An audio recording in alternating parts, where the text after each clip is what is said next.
Hello Mzansi, a warrant of arrest has been issued to the chairman Andile Mpisane. This comes after he allegedly violated an interim protection order.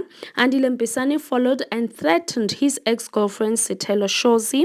The warrant of arrest was issued on Friday and Sithelo went to Durban North Police Station to hand it over to the police to arrest her ex-boyfriend or baby daddy Andile Mpisane.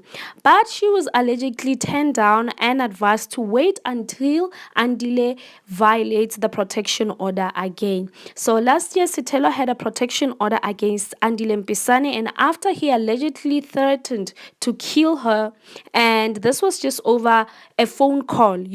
So she was advised to wait till the perpetrator or Andile Mpisane violates the order again, and then they will go and arrest him. So now, Mzansi, we are just worried about her safety, because the Mpisanes, they are very powerful. So with power, it comes with influence. But anyway, this is a GBV, case scenario.